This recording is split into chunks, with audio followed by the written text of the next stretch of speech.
Assalamualaikum warahmatullahi wabarakatuh. Saya Broto Sugianto, calon guru penggerak Angkatan 10 dari Kabupaten Wonogiri, SMP Negeri 1 Jatisroro.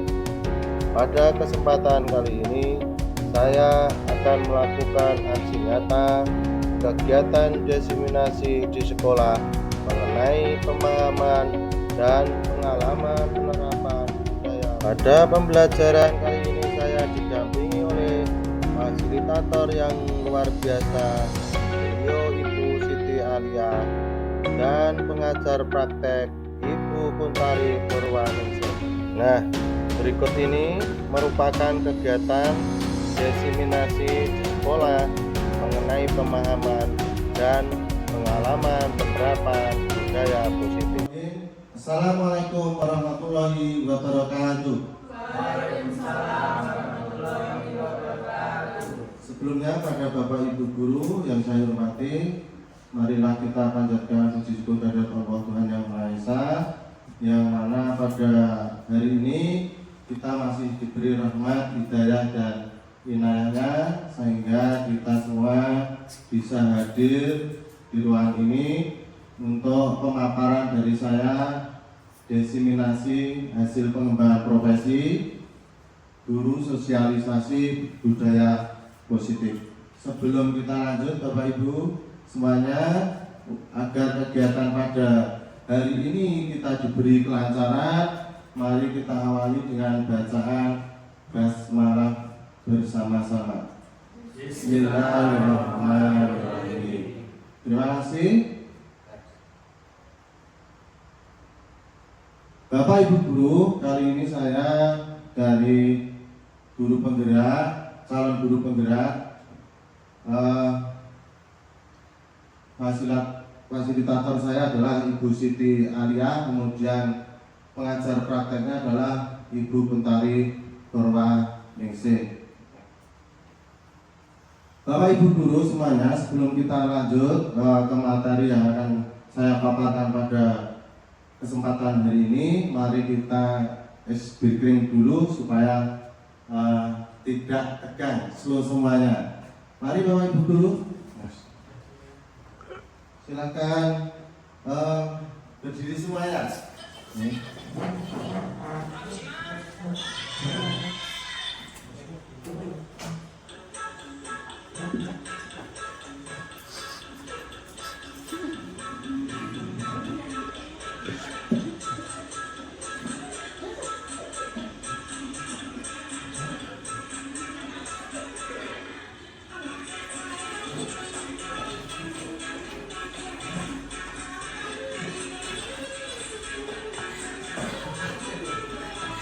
Sambil senyum tidak apa-apa.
Terima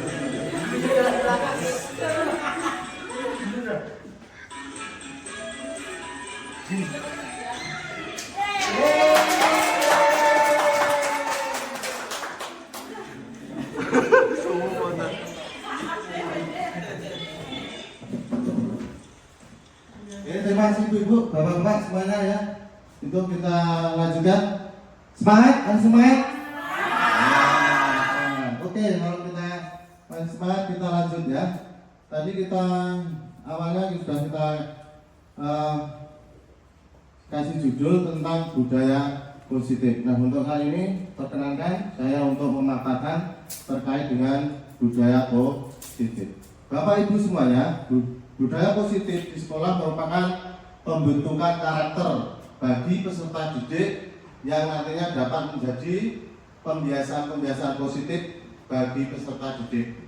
Contoh dari budaya positif yang ada di sekolah adalah senyum, sapa, salam, kemudian membuang sampah di tempatnya, kemudian berdoa ketika memulai maupun mengakhiri daripada pelajaran atau melakukan kegiatan-kegiatan aktivitas yang lain. Kemudian ada namanya toleransi, kemudian bertanggung jawab, menjaga kelestarian lingkungan sekolah, sopan santun, disiplin terhadap peraturan dan tata tertib.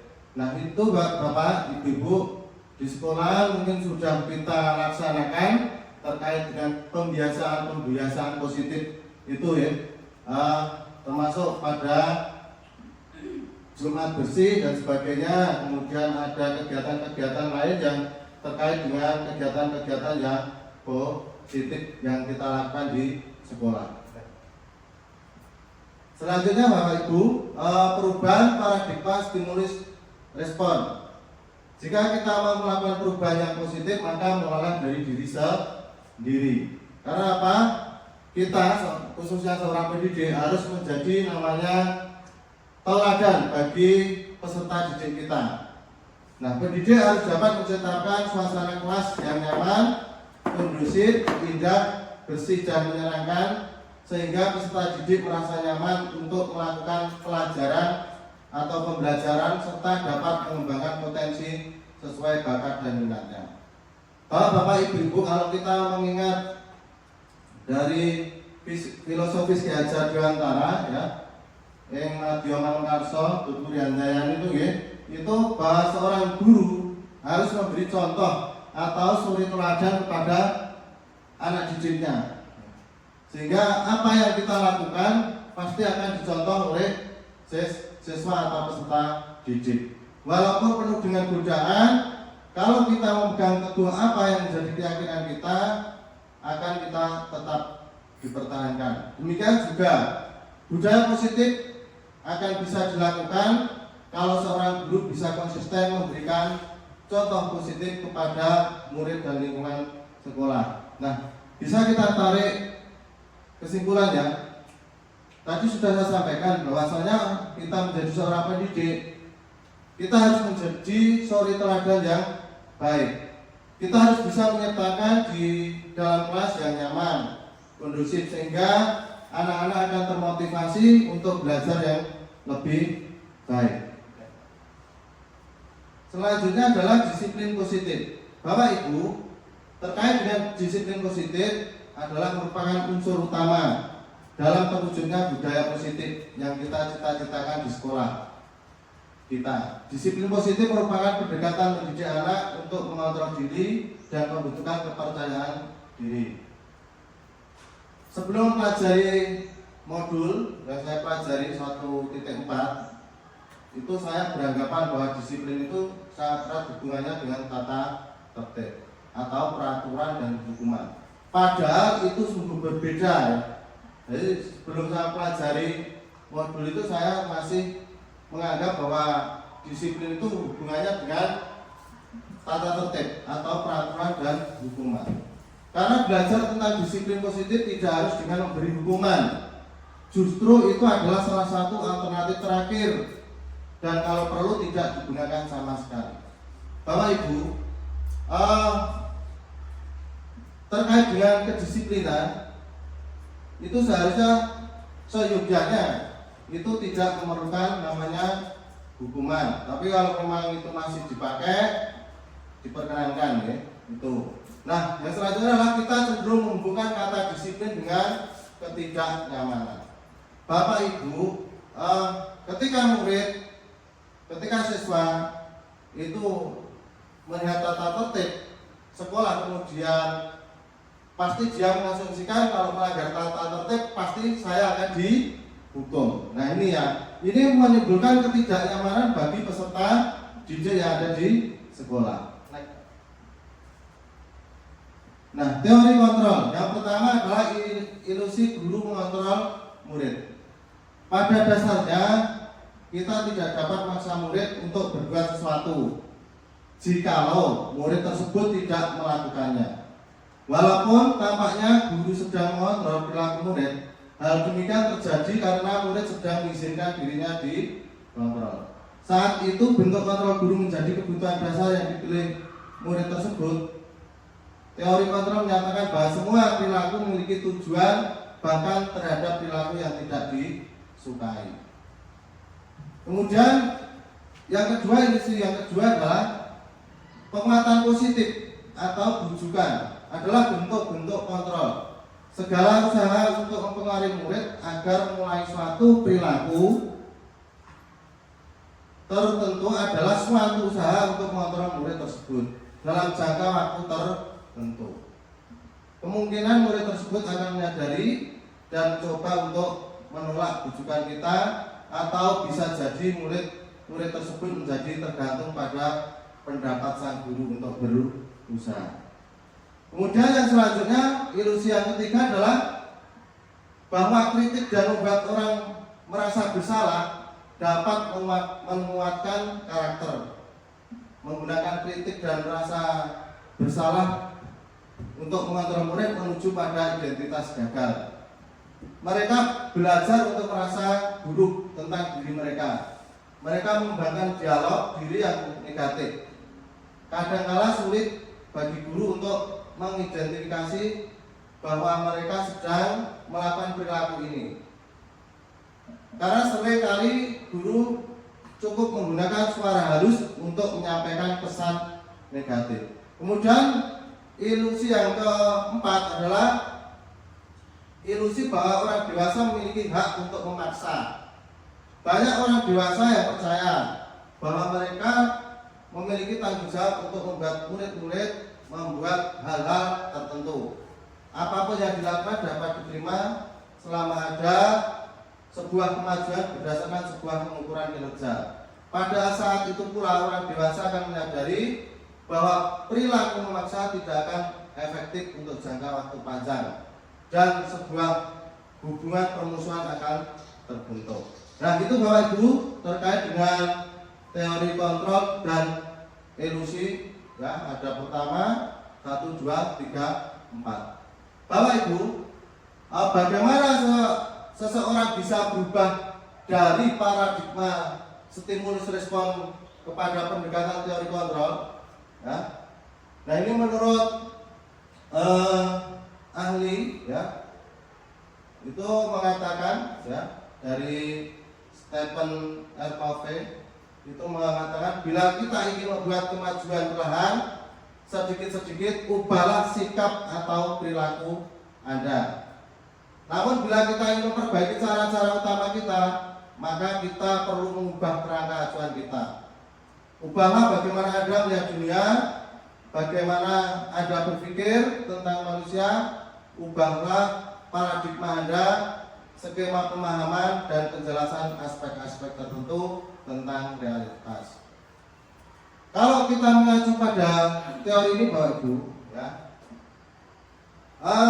peserta didik kita, murid-murid kita, ya, itu mengikuti kodrat zaman maupun kodrat alam, sehingga kita selaku pendidik tentunya harus bisa mengetahui apa yang diinginkan oleh siswa, sehingga kita harus bisa merubah paradigma kita, ya, dari paradigma yang lalu kita menuju paradigma yang tentunya sudah sesuai dengan perubahan zaman.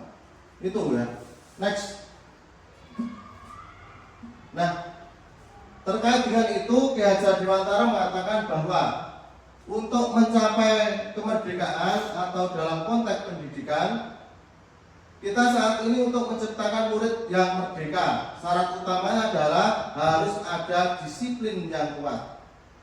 Disiplin yang dimaksud adalah disiplin diri yang memiliki motivasi internal. Jika kita tidak memiliki motivasi internal, maka kita memerlukan pihak lain untuk mendisiplinkan kita, atau motivasi eksternal karena berasal dari luar, bukan dari dalam kita sendiri. Kalau kita mengaca dari apa yang disampaikan dari Ki Hajar Dewantara, disiplin dimulai dari diri kita sendiri, ya. Sebelum kita membentuk siswa untuk disiplin, mulailah dari diri kita. Apalagi kita sebagai suri teladan, maka disiplin ini harus kita terapkan dari diri kita pribadi. Kemudian yang selanjutnya adalah disiplin diri dapat membuat seseorang menggali potensinya menuju kepada sebuah tujuan, sesuatu yang dihargai dan bermakna. Dengan kata lain, disiplin diri mempelajari bagaimana cara kita mengontrol diri dan bagaimana menguasai diri untuk memilih tindakan yang mengacu pada nilai-nilai yang kita hargai. Dengan kata lain, seseorang yang memiliki disiplin diri berarti mereka bisa bertanggung jawab terhadap apa yang dilakukannya karena mereka berdasarkan tindakan mereka pada nilai-nilai kewajiban universal. Itu Bapak Ibu Guru terkait apa disiplin yang disampaikan menurut Ki Hajar Dewantara. Selanjutnya teori motivasi, hukuman, dan penghargaan. Bapak Ibu terkait dengan motivasi perilaku manusia, bahwa manusia itu cenderung untuk menghindari ketidaknyamanan atau hukuman. Jadi saya sudah sampaikan di atas bahwasanya siswa itu pengen menghindari rasa ketidaknyamanan atau hukuman, ya, itu. Yang kedua, untuk mendapatkan imbalan atau penghargaan dari orang lain. Nah, bentuk imbalan atau penghargaan dari orang lain ini bermacam-macam, ya, itu. Kemudian untuk menjadi orang yang merdeka, mereka inginkan dan menghargai diri sendiri dengan nilai-nilai yang mereka percaya. Selanjutnya adalah teori motivasi, hukuman, dan penghargaan, restitusi. Ya. Dalam menjalankan peraturan atau keyakinan kelas, bila mana ada sesuatu pelanggaran, ya, tentunya sesuatu harus terjadi. Untuk itu kita perlu meninjau ulang tindakan penegakan peraturan atau keyakinan sekolah kita selama ini. Tindakan terhadap suatu pelanggaran pada umumnya berbentuk hukuman atau konsekuensi. Dalam hal ini, modul yang saya pelajari, ya, ini akan diperkenalkan dengan program disiplin positif yang dinamakan adalah restitusi. Nah, apa yang dimaksud dengan restitusi? Restitusi adalah proses menciptakan kondisi bagi murid untuk memperbaiki kesalahan, sehingga mereka bisa kembali pada kelompok mereka dengan karakter yang lebih kuat. Sehingga diharapkan dengan restitusi ini, ya, anak-anak yang mempunyai permasalahan bisa dientaskan dengan tidak menimbulkan permasalahan di belakang hari. Hukuman bersifat satu arah. Kenapa satu arah? Hukuman biasanya datangnya adalah dari pihak guru yang memberikan, dan murid hanya menerima suatu hukuman tanpa melalui suatu kesepakatan. Jadi ada namanya seorang guru itu menjadi penghukum karena tidak melalui pertanyaan dulu. Contoh, ketika anak terlambat sekolah langsung disuruh push up 10 kali. Nah, ini seorang guru berarti menjadi penghukum. Karena apa? Tidak ditelusuri kenapa dia terlambat sekolah, ya. Sehingga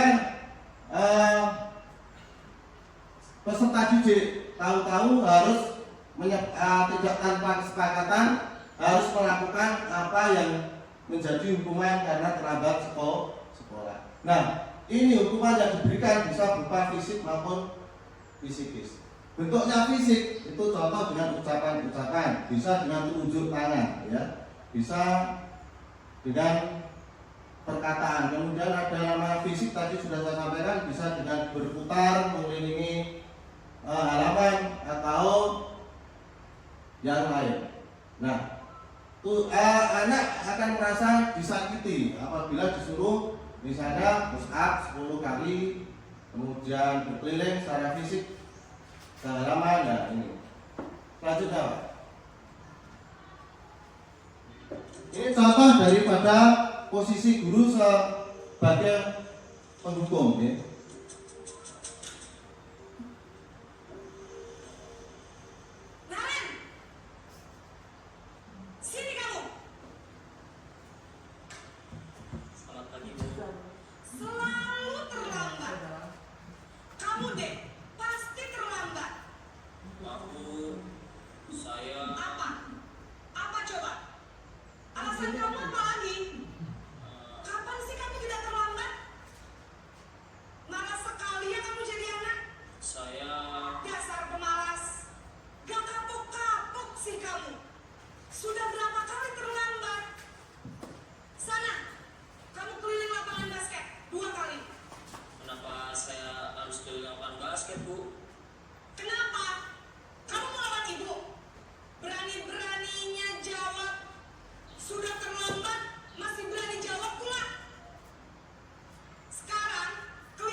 Jadi ini yang Bapak Ibu gambaran terkait guru menjadi penghukum bagi peserta didik, ya.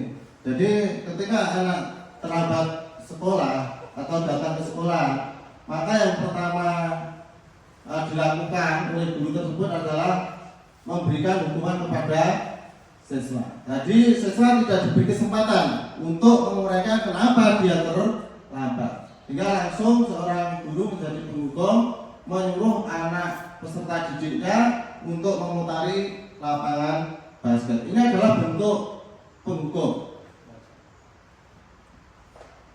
Nah, yang selanjutnya adalah dihukum oleh penghargaan. Saat kita berulang kali menjanjikan hadiah kepada anak-anak agar berperilaku bertanggung jawab, atau kepada seorang murid agar mempelajari sesuatu yang baru, atau kepada seorang karyawan agar melakukan pekerjaan yang berkualitas, kita sedang berasumsi mereka tidak dapat melakukannya atau mereka tidak akan memilih untuk melakukannya. Ini menurut Alfi. Jadi Bapak Ibu, dihukum oleh penghargaan itu ternyata masih banyak yang dilakukan oleh Bapak Ibu guru di dalam kelas. Contoh dihukum secara penghargaan itu apa loh? Nah, dihukum secara penghargaan, misal ketika anak bisa menyelesaikan tugasnya, maka ada namanya seorang guru memberikan hadiah. Hadiah itu bentuknya apa? Bisa dikasih uang. Nah, ini namanya bisa diartikan memberikan hukuman secara penghargaan. Nah, ini jadi terkait dihukum oleh penghargaan itu ada pengaruh jangka pendek dan jangka panjang dari memberi penghargaan tersebut. Yang pertama, penghargaan efektif, ya. Penghargaan efektif jika kita menginginkan seseorang melakukan sesuatu yang kita inginkan dalam jangka waktu yang pendek. Kemudian yang kedua, jika kita menggunakan penghargaan lagi dan lagi, maka orang tersebut akan bergantung pada penghargaan yang diberikan serta kehilangan motivasi dari dalam. Kok bisa dikatakan dari dalam? Tidak muncul motivasi itu dari dalam karena motivasinya ingin mendapatkan penghargaan dari yang memberi penghargaan. Ya, bisa kita contohkan ketika seorang guru agama memberikan tugas untuk beribadah di musola atau menjalankan sholat. Kemudian kalau mau, dia akan diberi reward, hadiah atau nilai. Nah, ini anak ini tidak muncul karena keikhlasan atau tidak muncul dari hati nuraninya, tapi muncul karena akan mendapat penghargaan dari Bapak Ibu guru, yaitu dengan nilai. Nah, ini tidak menimbulkan kesadaran bagi siswa karena mendapatkan iming-iming hukuman penghargaan. Yang ketiga, jika kita mendapatkan penghargaan untuk melakukan sesuatu yang baik, maka selain kita senantiasa berharap mendapatkan penghargaan tersebut lagi, kita pun menjadi tidak menyadari tindakan baik yang kita lakukan. Sehingga tadi saya katakan, kalau suruh sholat ke masjid akan mendapat nilai yang baik, tapi tidak menyadari bahwa tindakan baik itu yang dilakukan itu hanya untuk mendapatkan nilai. Jadi tidak dari keikhlasan sehingga apa yang ditunaikan itu seperti dipaksakan sendiri.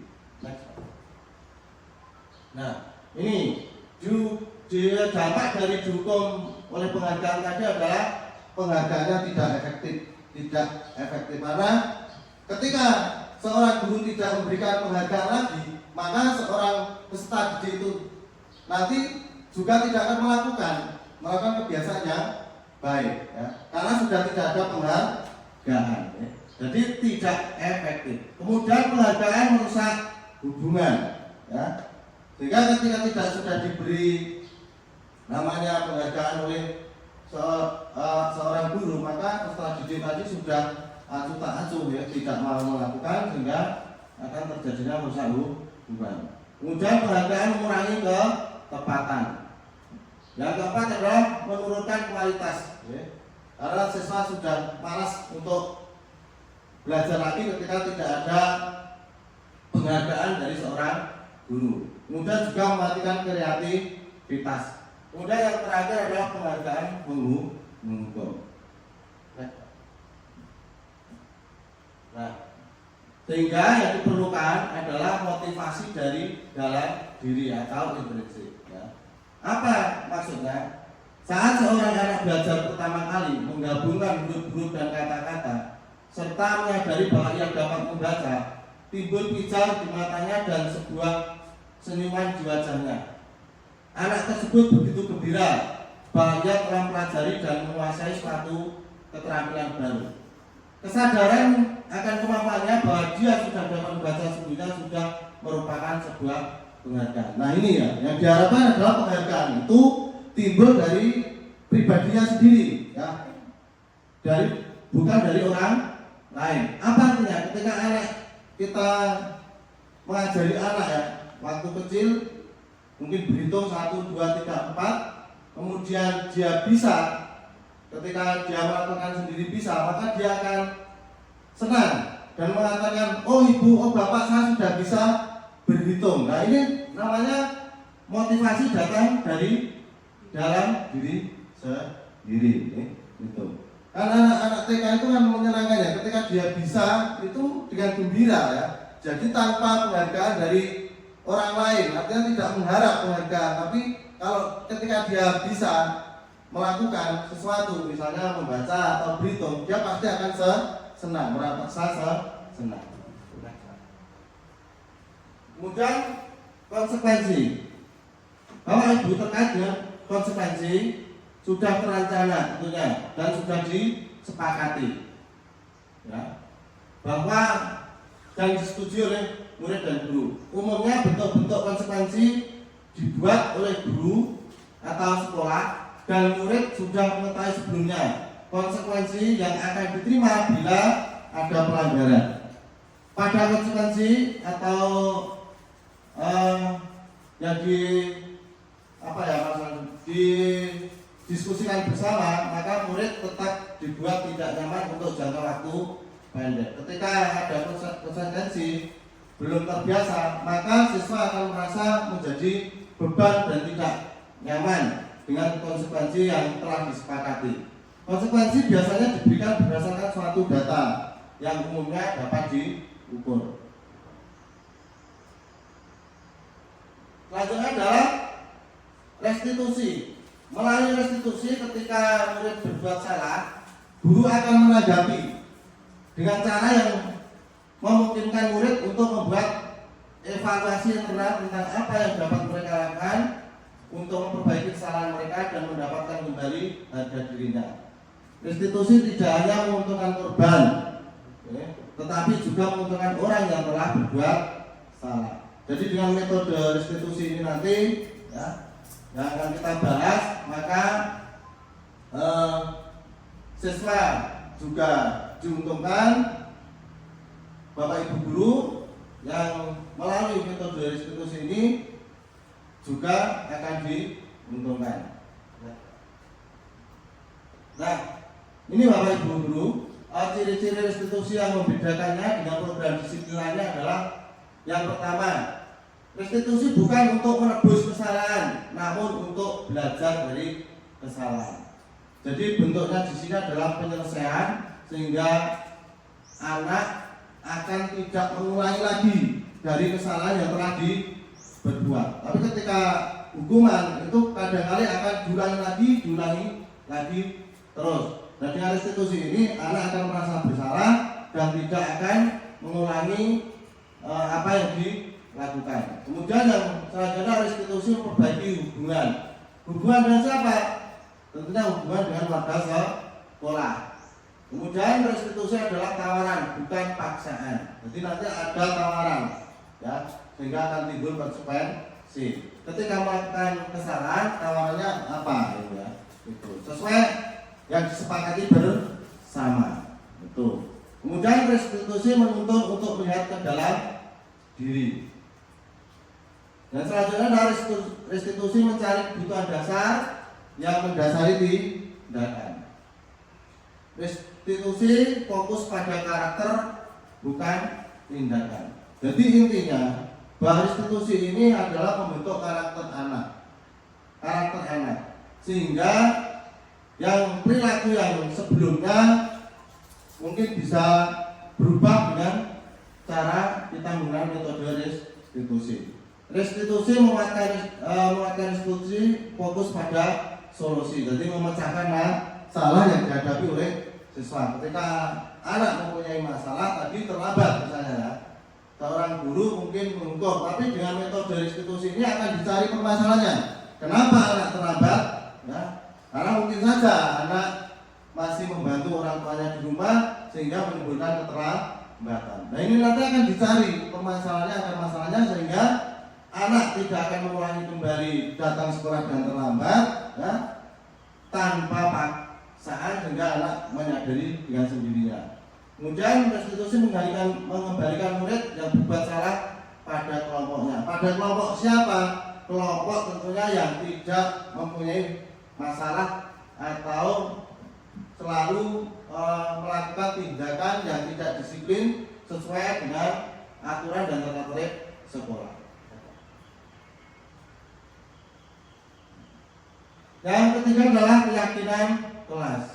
Jadi ada namanya kesepakatan bersama-sama yang kita lakukan di dalam kelas, yaitu keyakinan kelas. Salah satu disiplin positif yang bisa kita terapkan dalam membangun budaya positif di sekolah. Dengan adanya keyakinan kelas, di setiap kelas diharapkan dapat mewujudkan tujuan pendidikan yang berorientasi pada profil pelajar Pancasila. Keyakinan kelas harus berisi nilai-nilai kebajikan yang dinilai dan dilaksanakan oleh warga kelas.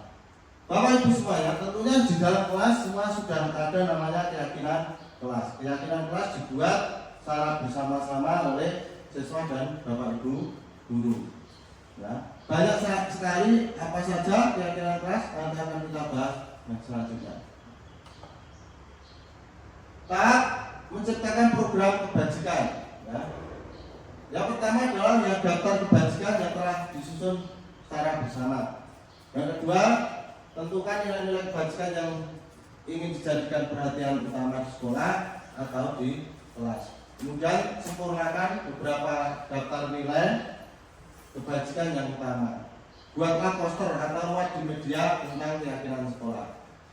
Jadi Bapak Ibu, keyakinan yang telah kita buat bersama bisa kita wujudkan di dalam kelas, mungkin bisa poster atau tulisan yang ditempel di dalam kelas. Sehingga ketika anak itu melakukan kesalahan, tentunya akan menengok kembali keyakinan yang telah dibuat. Ketika anak misalnya datang terlambat, maka ada kesepakatan bersama yang diwujudkan dalam keyakinan kelas.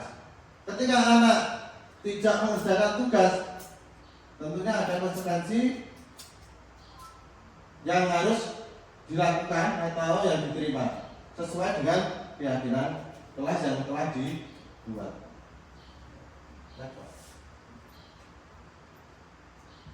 Nah, ini terkait pembentukan keyakinan sekolah atau kelas. Yang pertama, keyakinan kelas bersifat lebih abstrak daripada peraturan yang lebih rigid dan konkret. Ya. Yang kedua adalah keyakinan kelas berupa pernyataan-pernyataan universal. Yang ketiga, pernyataan keyakinan kelas senantiasa dibuat dalam bentuk positif. Ya.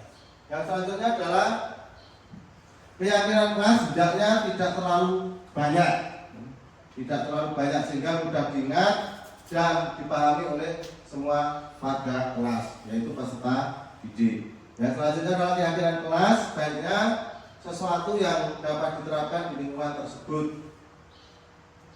Selanjutnya adalah semua warga kelas hendaknya ikut berkontribusi dalam pembuatan keyakinan kelas lewat kegiatan curah pendapat. Tadi sudah saya sampaikan bahwa untuk membuat keyakinan kelas itu melibatkan semua atau berdiskusi secara bersama.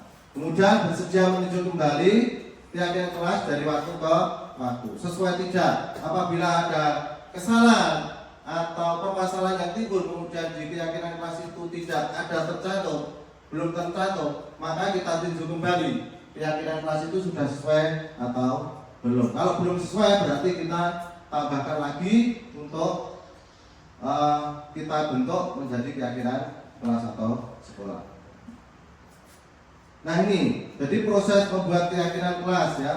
Nah, kita melibatkan siswa semua membuat pendapatnya, kemudian nanti kita ambil kesimpulan mana yang harus kita gunakan di keyakinan kelas. Kalau sudah jadi dari beberapa diskusi tadi dari anak-anak yang diskusi, maka akan kita rumuskan, kemudian kita sepakati bersama menjadi keyakinan kelas atau kesepakatan kelas dari hasil diskusi beberapa anak, sehingga akan terwujud keyakinan kelas atau kesepakatan kelas yang nantinya akan menjadi pedoman anak-anak di dalam kelas untuk bertindak. Kemudian adalah kebutuhan dasar manusia. Seluruh tindakan manusia memiliki tujuan tertentu. Semua yang dilakukan adalah usaha terbaik kita untuk mendapatkan apa yang kita inginkan ketika kita mendapatkan apa yang kita inginkan. Sebetulnya saat itu kita sedang memenuhi satu atau lebih dari satu kebutuhan dasar kita, yaitu yang pertama adalah kebutuhan untuk bertahan hidup atau survival. Yang kedua adalah kasih sayang dan rasa diterima. Yang ketiga adalah kebebasan. Yang keempat adalah kesenangan. Kemudian yang keempat, yang selanjutnya adalah penguasaan. Bapak Ibu, semua peserta didik tentunya pengen mempunyai kebutuhan. Nah, kebutuhannya bermacam-macam. Sehingga seorang pendidik harus tahu antara siswa satu yang lain berbeda. Contoh saja kalau kita mengajar. Ketika kita mengajar, ada namanya kebutuhan yang satu, kita menjelaskan atau pakai ceramah, ya. Ada yang senang, ada murid yang mungkin dengan metode ceramah itu siswa tidak suka. Maka kita harus memenuhi kebutuhan siswa. Dengan apa? Dengan menggunakan metode pembelajaran tentunya. Metode pembelajaran yang diinginkan sesuai kebutuhan siswa. Misalnya pakai media. Medianya apa untuk memenuhi kebutuhan siswa?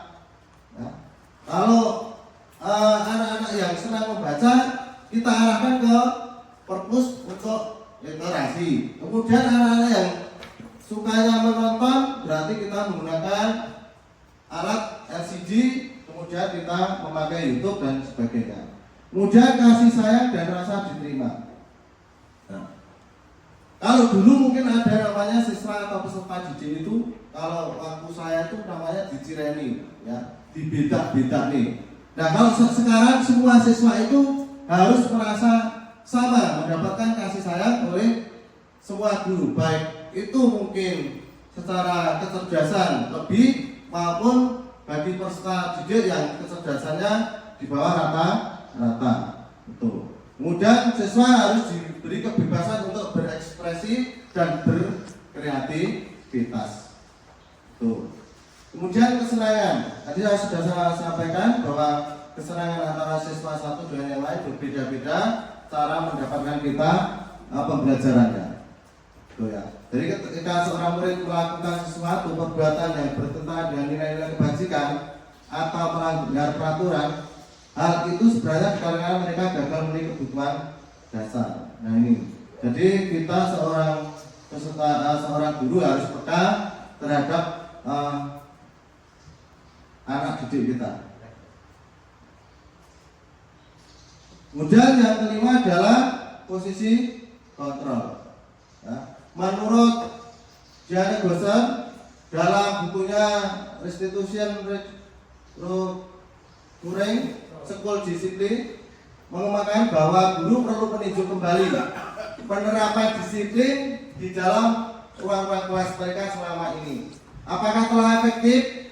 Apakah berpusat, memerdekakan, dan memandirikan murid? Bagaimana dan mengapa? Nah ini menjadi pertanyaan kita ketika kita di dalam kelas ya, di kelas ya.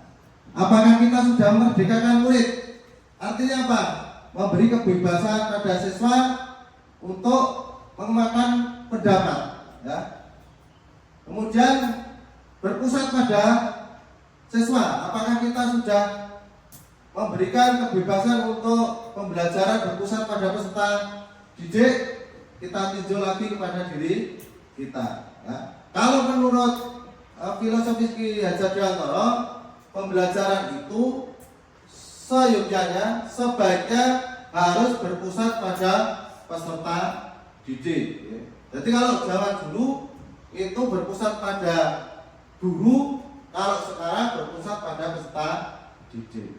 Guru ceramah, peserta didik mendengarkan. Sekarang kebalikannya, jadi peserta didik itu bukan objek, tapi subjek. Peserta didik mengenai pendapat, Bapak Ibu guru mendengarkannya.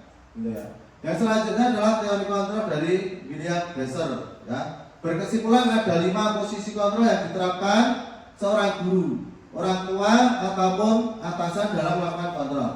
Kelima posisi kontrol tersebut adalah penghukum, pembuat rasa bersalah, teman, pemantau, dan coach atau manager.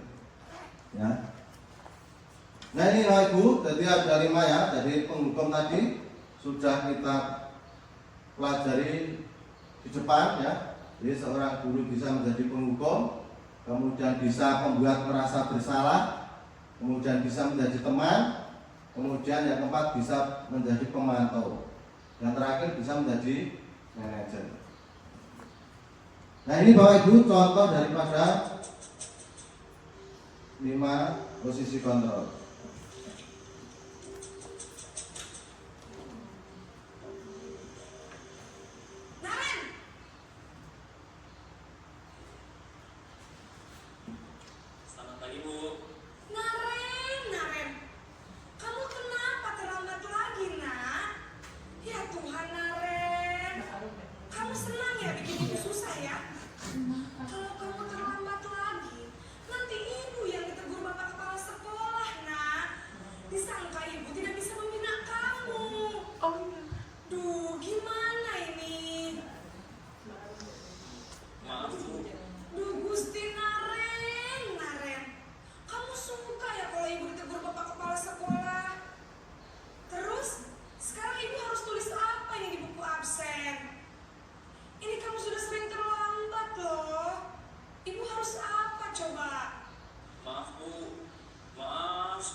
Jadi ini ya Bapak Ibu, jadi yang video yang kedua ini menggambarkan anak terlambat sekolah tanpa hukuman, tapi anak nanti diberi rasa untuk tidak mengulangi kembali. Yang selanjutnya adalah segitiga restitusi. Restitusi adalah proses menciptakan kondisi bagi murid untuk memperbaiki kesalahan mereka sehingga bisa kembali pada kelompok mereka dengan karakter yang lebih kuat. Sedangkan segitiga restitusi adalah sebuah tahapan untuk memudahkan para guru dan orang tua dalam melakukan proses untuk menyiapkan anaknya untuk melakukan restitusi. Ya, betul. Kemudian langkah-langkah dari restitusi itu apa saja? Yang pertama adalah menstabilkan identitas. Jadi kita semua akan melakukan hal yang terbaik yang bisa kita lakukan. Kemudian yang kedua adalah validasi tindakan yang salah. Semua perilaku memiliki alasan. Ya, jadi misalnya tadi, kenapa terlambat sekolah? Datang sekolah pasti punya alasan. Ya, jadi kita akan divalidasi dulu. Ya, dicari akar masalahnya. Bocah itu mendinot terlambat apa? Maka kita validkan dulu datanya. Ya. Yang kemudian yang ketiga, kalau sudah divalidkan, maka kita kembalikan keyakinan kelas yang tadi sudah kita buat bersama. Ketika anak terlambat sekolah, keyakinan kelasnya tadi apa? Saudara, diingat-ingat ya, diingat kembali. Ya. Ketika anak melakukan pelanggaran yang tidak sesuai dengan apa menjadi tata tertib sekolah, maka kita kembalikan ke keyakinan kelas, ditanyakan bagaimana tentang keyakinan kelas yang telah kita sepakati bersama. Bapak Ibu guru, ini adalah terkaitannya segitiga restitusi.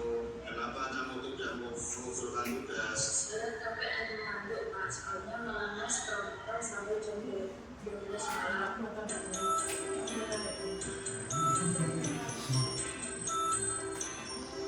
Nah, ini Bapak Ibu, ya.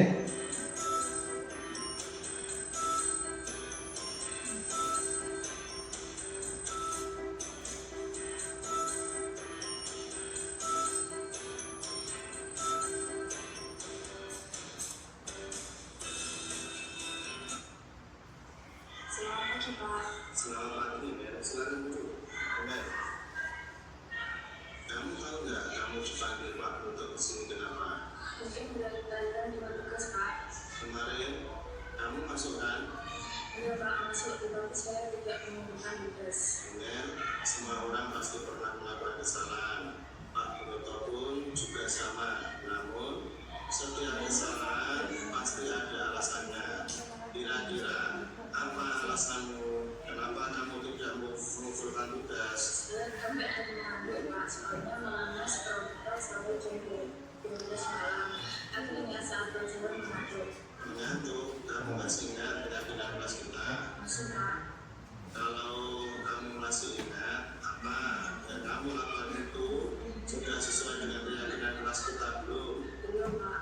Nah, kalau belum, keyakinan apa yang tidak sesuai dengan perbuatanmu itu? Selalu bertanggung jawab Pak. Nah, berarti kamu sudah tahu itu tidak sesuai dengan keyakinan kelas kita. Kira-kira apa solusi yang kamu tawarkan untuk memperbaiki kesalahanmu? Iya Pak. Pertama, saya minta maaf karena tidak menunjukkan tugas. Kedua, saya tidak akan terlalu malam lagi. Dan yang ketiga, saya akan mengerjakan tugas dari Pak Broto dan akan saya tunjukkan besok pagi. Baik, saya apresiasi atas tanggung jawabmu. Nah, lakukan dengan baik, Mel. Terus ini kamu boleh kembali istirahat. Terima kasih Pak Broto. Permisi. Jadi ini anak yang tidak mengerjakan tugas, ya, Bu. Ini yang kedua, kasus yang kedua.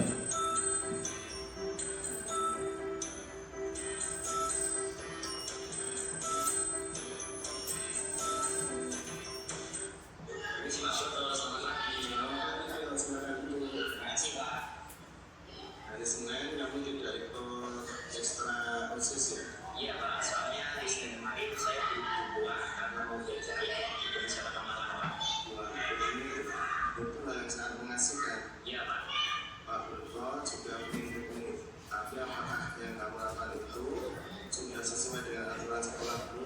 Ya, soalnya saya tidak mengikuti ekstra dan memberi izin. Nah, kita kan punya keyakinan sekolah atau keyakinan kelas. Kira-kira keyakinan sekolah dan keyakinan kelas apa yang tidak sesuai dengan perbuatan itu? Tertib mengikuti kegiatan sekolah Pak. Berarti kamu tahu keyakinan Tuhan yang sudah kita sepakati ya? Tahu Pak. Nah, selanjutnya kira-kira apa solusi yang terbaik? Mungkin saya bisa meminta izin kepada pembina sesuatu dahulu Pak. Selain itu, mungkin ada yang lain?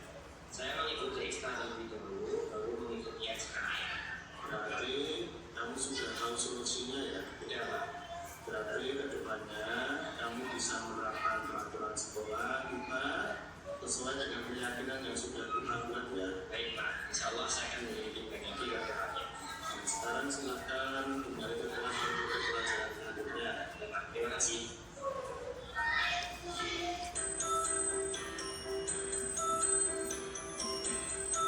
Assalamualaikum warahmatullahi wabarakatuh. Perkenalkan, nama saya Dewi dari SMP Negeri 1 Jatisono. Saya akan memberikan testimoni terkait segitiga restitusi yang dilakukan oleh Pak Broto. Saya setuju karena jika anak langsung dihukum akan menimbulkan rasa tertekan dan tidak mau sekolah. Dengan cara ini kita diberikan kesempatan untuk memperbaiki kesalahan diri kita sendiri. Sekian dari saya. Wassalamualaikum warahmatullahi wabarakatuh. Assalamualaikum warahmatullahi wabarakatuh. Perkenalkan, nama saya Tio Bukas Andika dari SMP Negeri 1 Jatisono akan memberikan testimoni terkait segitiga restitusi yang telah dilakukan oleh Pak Broto. Saya setuju karena jika siswa langsung diberi hukuman secara langsung akan membuat siswa menjadi trauma dan malu. Dengan cara ini, siswa akan memperbaiki kesalahan yang telah diperbuatnya dan juga tidak akan mengulangi perbuatan yang sama. Sekian dari saya. Wassalamualaikum warahmatullahi wabarakatuh.